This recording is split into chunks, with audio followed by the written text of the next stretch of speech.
Temos novidades no caso de desaparecimento de Isis Vitória Mizerski. Parece que depois da Elisa Samúdio as leis realmente mudaram. A polícia deu uma declaração, as buscas seguem por mais algum tempo e caso a Isis não seja encontrada, ela vai ser dada como uma pessoa não mais viva. E aquela fanfarra do se não há corpo, não há crime, acaba por aqui. Não cola mais. Aí o Marcos vai quebrar bonito a cara de pau dele.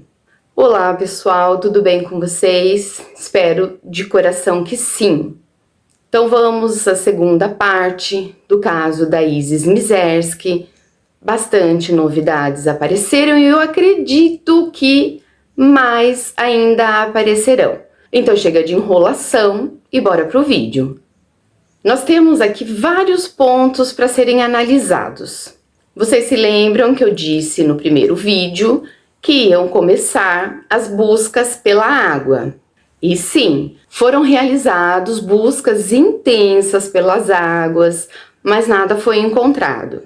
Depois que a mídia expôs tudo o que estava acontecendo lá em Tibagi e nós, de canais criminais, começamos a falar do caso, as coisas começaram a andar.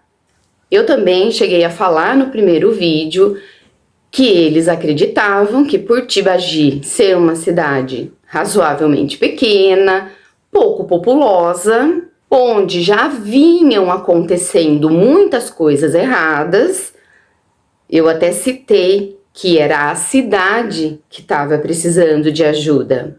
Vocês devem se lembrar do circo todo que esse Marcos fazia na cidade, do fim da Tatiane, logo depois de ter ido até a casa dele para confrontar ele em relação a também uma gravidez. E o homem que foi condenado na época ainda está preso. Não foi feito absolutamente nada em relação a isso. E eu vou continuar batendo nessa tecla, porque eles acham o quê? Por ser uma pessoa em situação de rua, não tem ninguém para reclamar por ele, que é correto fazer isso?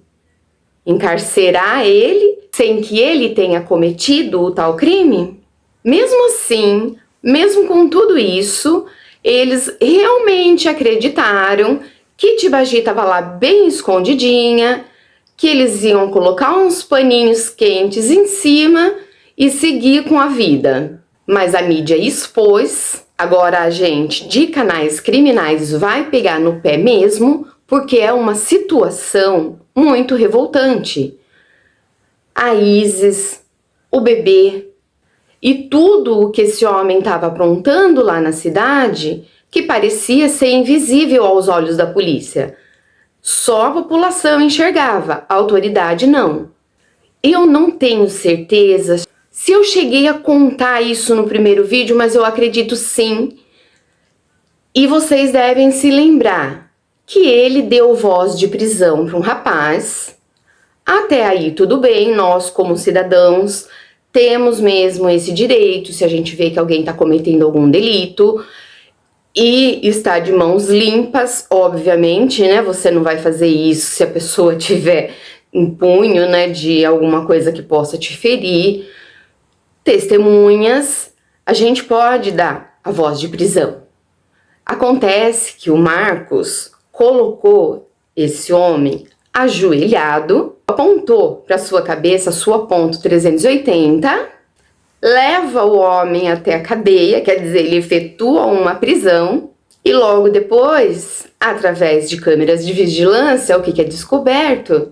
Que o autor do delito, o roubo da escada, o furto da escada, tinha sido cometido pelo próprio Marcos.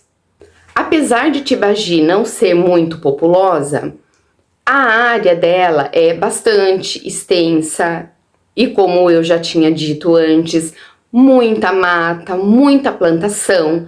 Então, realmente, as buscas naquele lugar não são fáceis.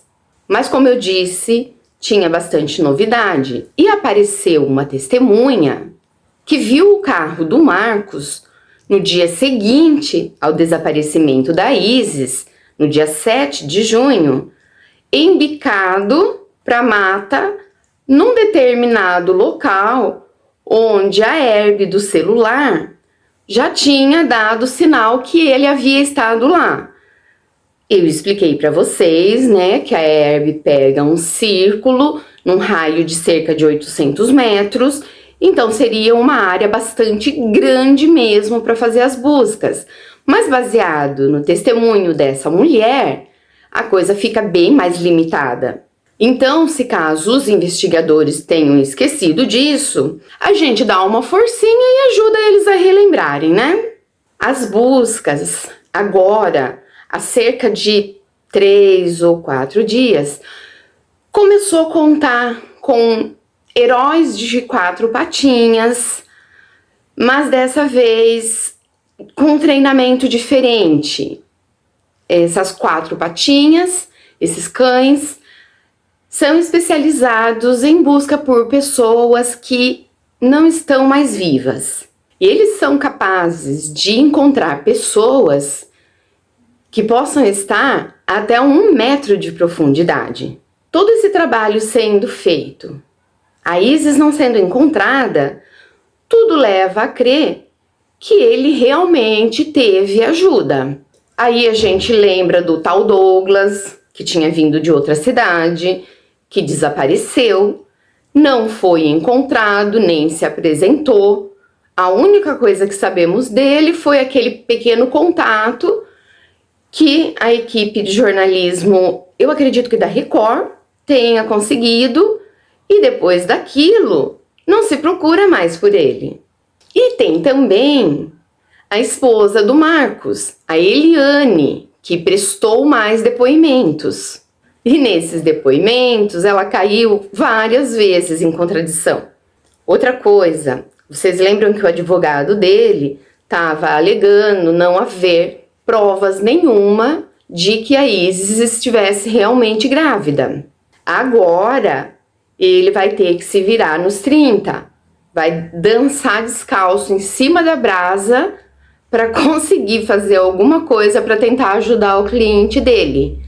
Porque a Isis tinha guardado os 2 bastonetes do teste e através desses testes de farmácia foi possível fazer exames laboratoriais que confirmaram a gestação da Isis.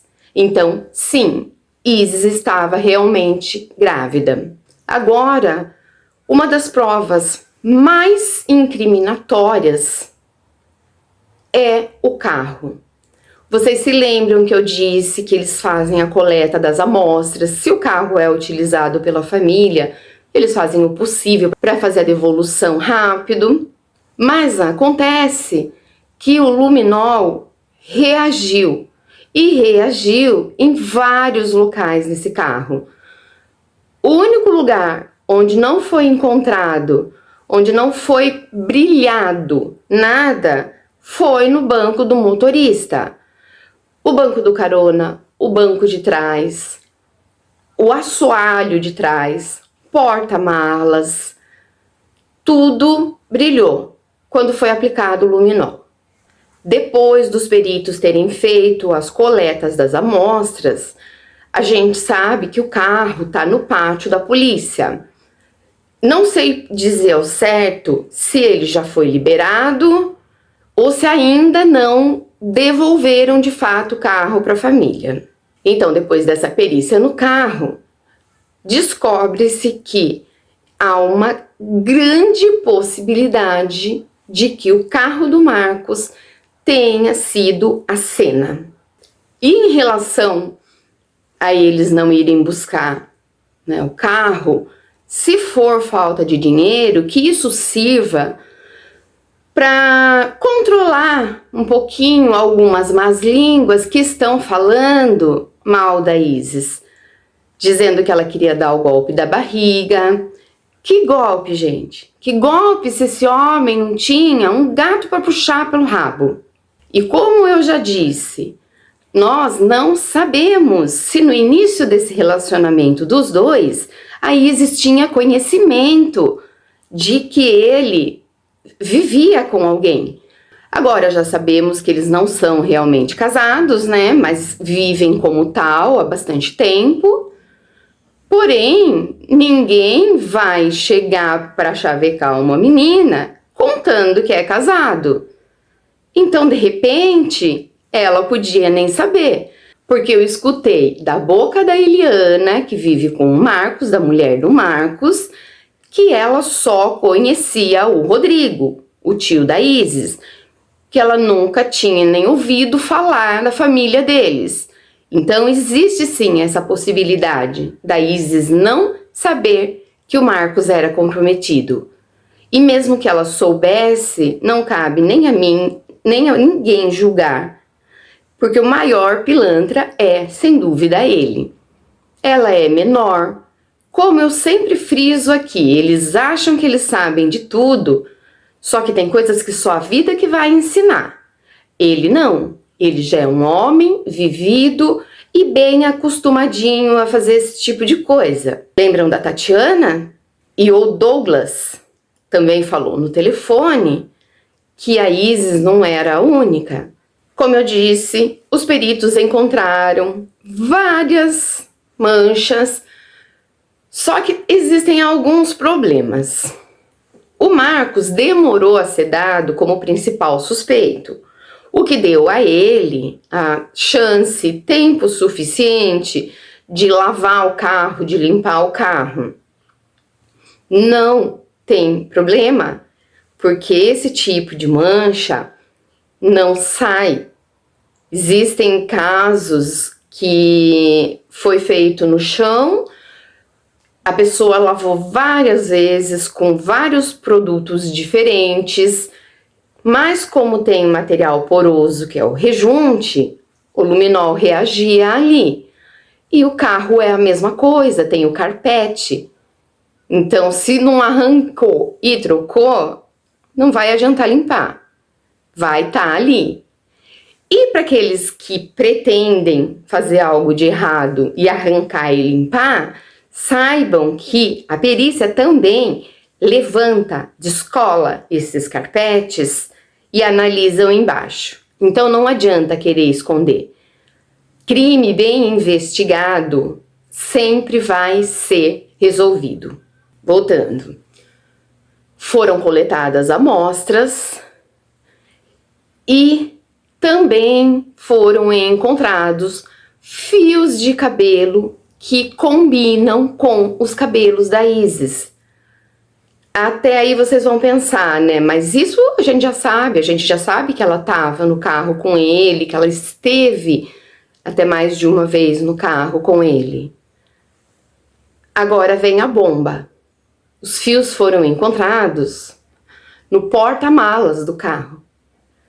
Eu honestamente não acredito que Viva ela consentiria, aceitaria passear no porta-malas do carro. O laudo dessa perícia já devia ter vindo a público, mas vocês vão se chocar com o motivo pelo qual eles ainda não estão prontos.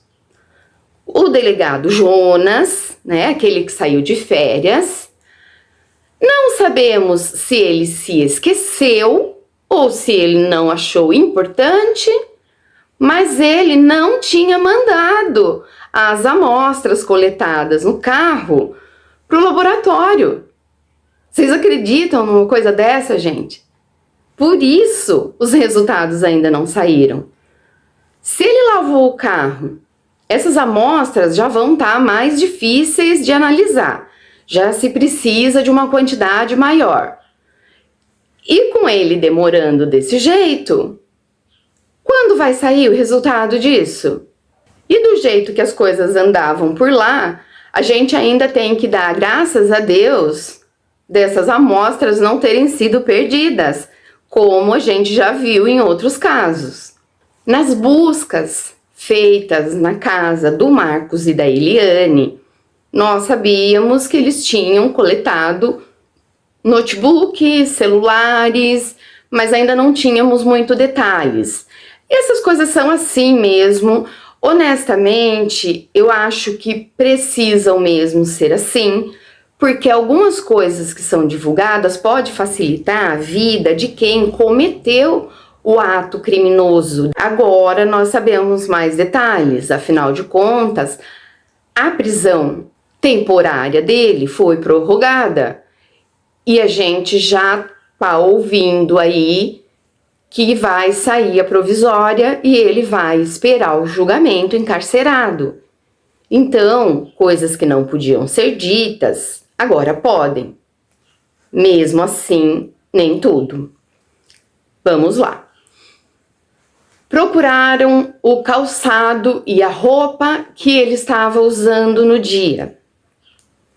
Foi questionado para ele, ele disse que não sabia. Foi questionado para Eliana e ela disse que jogou fora. Ela falou que a bota dele estava muito velha, que estava até desmanchando, esfarelando, não me lembro bem a palavra que ela usou, e que ela jogou a roupa fora porque estava suja de concreto, que naquele dia ele tinha trabalhado com concreto. Eu não sei se a empresa de monitoramento e segurança dele não vai muito bem das pernas, mas ele estava trabalhando numa obra. Para quem conhece, a roupa com cimento é só você lavar que sai, não tem necessidade de jogar fora.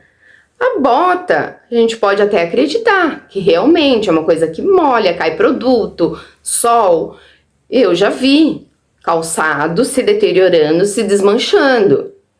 Mas a roupa, ela não tinha motivo nenhum para ter se desfeito dessa roupa. Com certeza, o motivo que levou ela a jogar a roupa fora foi o mesmo motivo que fez ela jogar a bota fora. Afinal de contas, leva-se anos para que isso aconteça com um calçado resistente. Mas aí tudo não passa de circunstancial. Afinal de contas, a materialidade foi para o lixo. Isso levanta suspeitas? Sim, muitas. Mas julgamentos não são feitos baseados em suspeitas, são feitos baseados em provas. Um julgamento como esse, com certeza, vai ter júri popular. Eu acredito que as pessoas, que os jurados vão levar isso em consideração, porque você não se desfaz de coisas em bom estado, a não ser que elas provem que você cometeu algo muito grave. Outra testemunha, a balconista de uma farmácia onde o Marcos foi procurar por um determinado medicamento. E a balconista, faz ali uma pesquisa. Eu cheguei a ver o vídeo, mas acredito que tenha direitos autorais, então não posso fazer nada. Mas se vocês procurarem, vocês encontram. E ela fala para ele que aquele medicamento foi proibido, que as vendas dele foram encerradas, porque eles causavam um efeito colateral que era bastante grave, que causava em gestantes a perda da gravidez. Deu para entender, né? Vocês sabem que tem umas palavras que eu não posso usar. Aí o Marcos se faz de bobo e fala: nossa, que vergonha. Ele falou assim: eu nem imaginava isso. E, na verdade, quem pediu para mim vir comprar esse medicamento foi um amigo. A balconista, no depoimento, ela ainda frisa que é sempre a mesma conversinha. Eu vim procurar porque um amigo pediu. Depois é descoberto que ele procurou por uma amiga dele, que é enfermeira, e perguntou para ela se ela conseguiria isso. Ela foi chamada também para depor, mas o depoimento dela não foi divulgado. Muitas coisas desse caso vão correr sob segredo de justiça, isso a gente já sabe. Mas essa moça foi depor. E se ela não tivesse coisas importantes para falar, já teria sido divulgado o que ela falou. Se não foi divulgado, é porque, obviamente, as coisas que ela falou são importantes. Tem também aquela moça que viu ele em Telêmaco Borba, que é a cidade ao lado de Tibagi, e logo depois vem Mandaçaia. Ela conta que o filho estava se mudando para Mandaçaia e ela estava levando de carro algumas coisas para ele. E foi nesse momento que ela viu em Telêmaco Borba o carro, a falsa viatura, embicada na mata, no dia seguinte ao desaparecimento da Isis. Essa moça fala que ela não teve dificuldade nenhuma de reconhecer o carro dele, afinal de contas, o carro dele é o único na cidade. E como ela já tinha dito, parece uma viatura falsificada. Um grande questionamento, para não dizer problema, é levantado. Esse carro foi avistado no dia 7 de junho, dia seguinte ao desaparecimento de Isis. Em depoimento, a Eliana alega que no dia 7, o advogado foi buscar o Marcos saiu com ele e depois o advogado levou o Marcos de volta para casa. Então o Marcos não tinha saído de carro naquele dia. Como que esse carro foi para lá? Sozinho? Ou foi ela? Ou ela mentiu? A prima da Isis também presta depoimento e ela pede para não aparecer, para que nem o nome dela apareça. Ela deve ter verdadeiro pavor dele.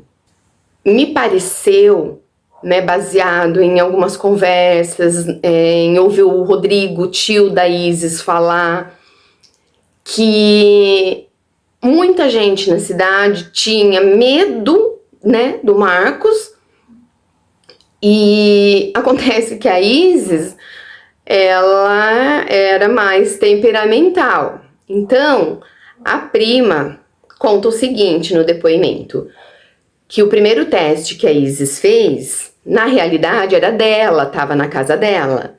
Quando a Isis contou que estava atrasada e tal, a prima levou o teste para a Isis fazer. Assim que deu positivo, a Isis quis sair, comprar outro e fazer de novo. E novamente deu positivo. Aí a prima dela chega a falar no depoimento que a Isis era fogo. E ela tinha dito que se o Marcos não assumisse, que ela ia denunciar como se tivesse sido um ato não consensual, Vocês entenderam? Eu acredito que o que a prima dela tenha pensado foi num ponto de vista de uma pessoa que tinha medo dele. A Isis não tinha medo dele. Então, não é que a Isis seja fogo, porque ela falou, a minha prima é fogo. Ela falou que se ele não assumisse, que ela ia fazer isso. Isso não é ser fogo, isso é ser determinada. Como eu disse, Marcos segue preso, teve a prorrogação da preventiva, afinal já vão completar 2 meses isso tudo. E já foi dito que assim que vencer essa segunda prisão preventiva, vai ser expedida a prisão temporária e ele vai esperar o julgamento lá, trancadinho mesmo. Não foi falado uma data exata, um tempo exato, para até quando eles vão procurar pela Isis ou vão já, dar ela como não viva para começar as oitivas e ele ser julgado.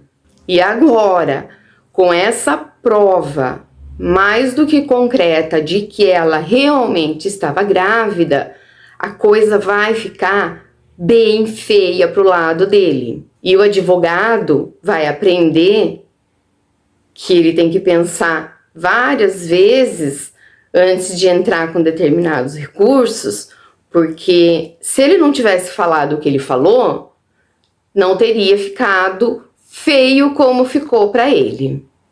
Existe também a possibilidade da Eliana ser arrolada como cúmplice, porque cúmplice não é só aquele que tá lá na hora que ajuda a fazer. O fato dela ter dado fim nas roupas, que seriam provas, isso já torna ela uma cúmplice. Eu fico pensando nas duas crianças, judiação. Durante o depoimento dela, uma das contradições foi a seguinte, que o bebê, que é o João Gabriel, o caçula deles, de 4 anos, e depois tem uma menina, que eu não me lembro o nome, de 9 anos. Então ela disse que o bebê queria uma bota. Aí, quando o Marcos chegou, eles saíram, foram para o mercado para comprar a bota e mais umas coisas que ela precisava. Só que daí a bota já era para o Marcos. Então, né, vejam só a discrepância. O delegado ainda fala para ela que encontraram câmeras de vídeo deles em uma loja de calçados ali perto. Aí ela fala, ah, é mesmo, eu tinha me esquecido. Você acha que um dia como aquele, obviamente ele deve ter chegado em casa sujo de fluido. De acordo com ela soube do caso naquele dia.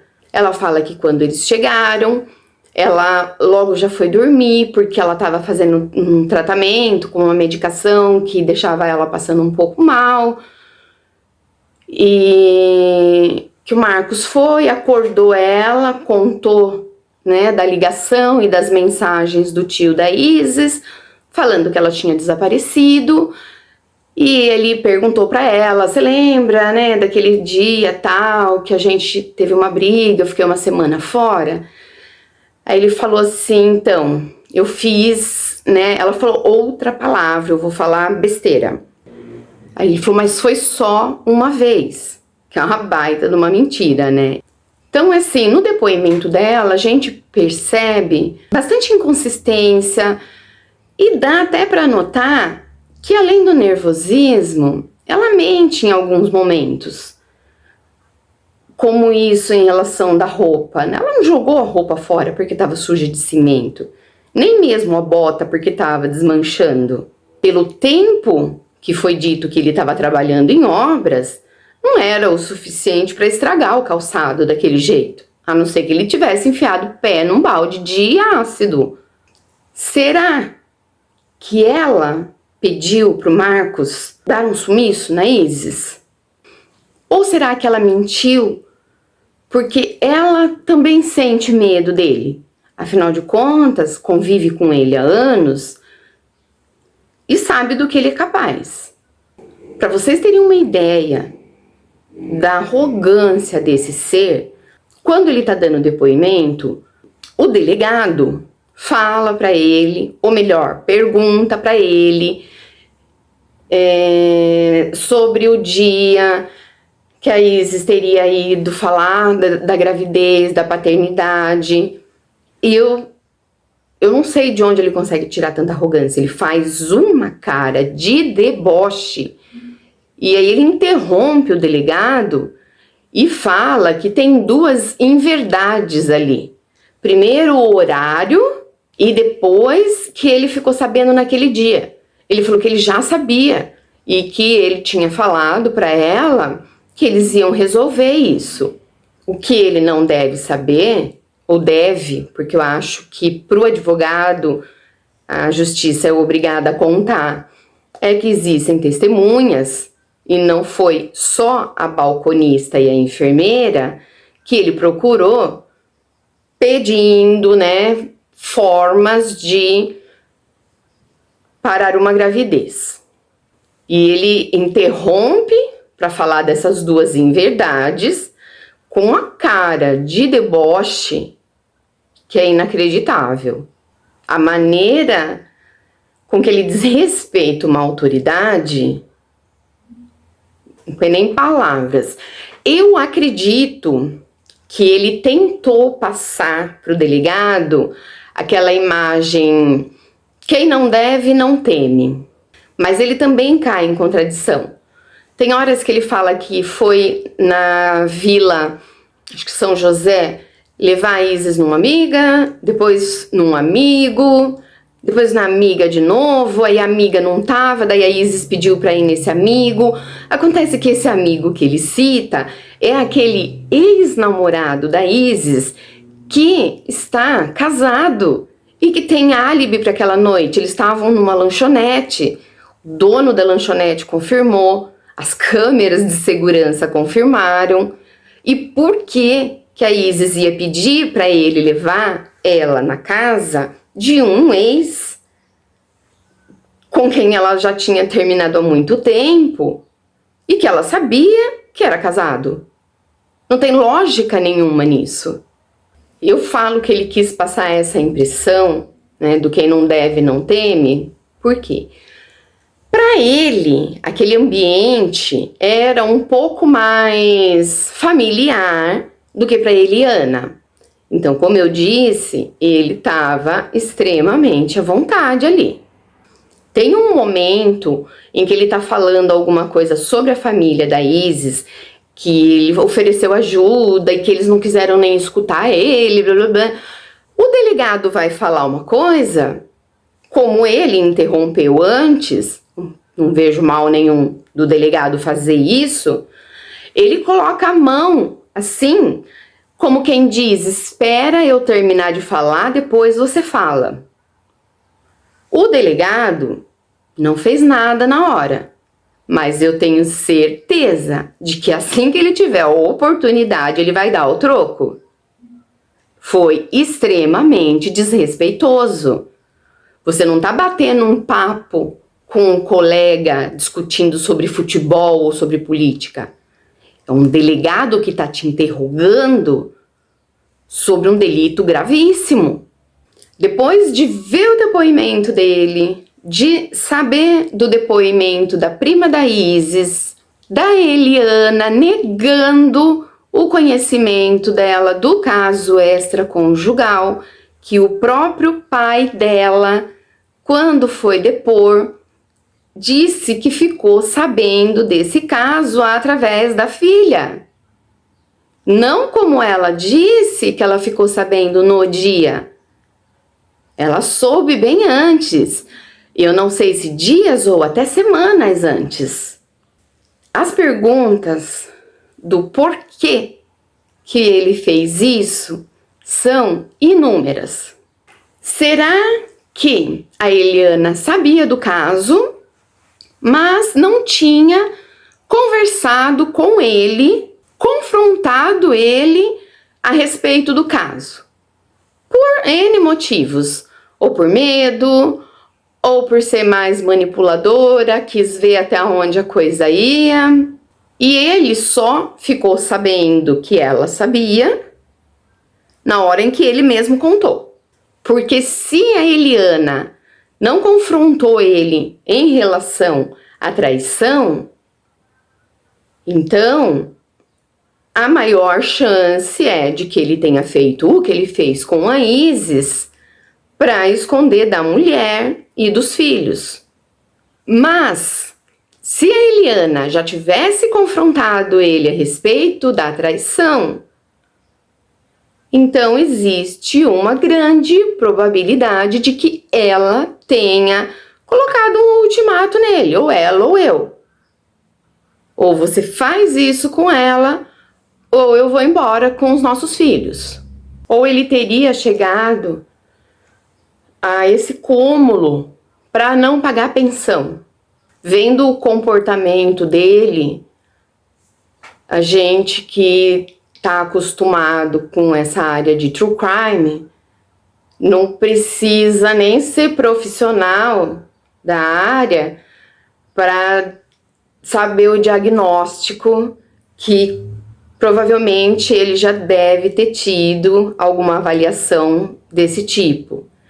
Ele é narciso até a alma.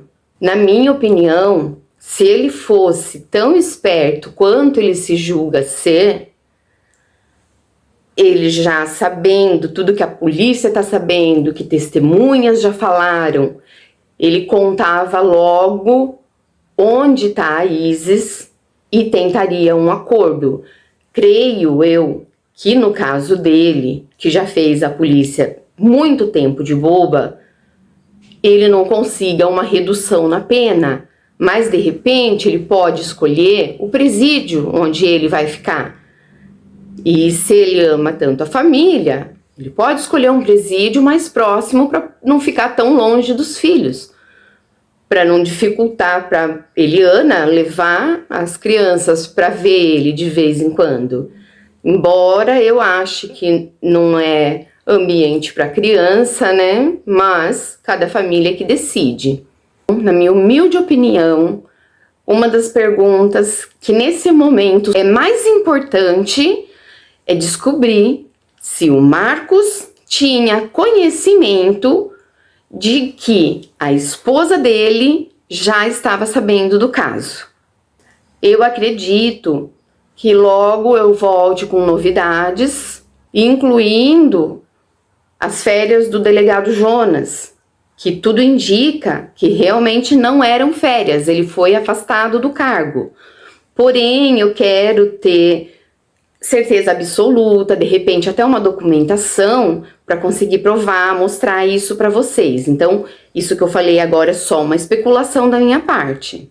E esse delegado agora que está no lugar dele, ele sabia muito bem o que ele ia enfrentar, parece ser um cara bem pé no chão, tanto que se manteve extremamente calmo e pleno diante daquela atitude do Marcos, mas isso só demonstra sabedoria, você revida na hora certa. Para mim, ele tá dando corda pro Marcos fazer o próprio serviço nele. Pela família da Isis, seria muito importante que encontrassem ela. A essa altura, mesmo que ela não esteja mais viva. Mas milagres acontecem. E vamos ficar aí na torcida para que a família, para que os amigos da Isis logo possam ter justiça. Tchau, pessoal. Obrigada por ficar comigo de novo e até o próximo vídeo. Beijos no coração.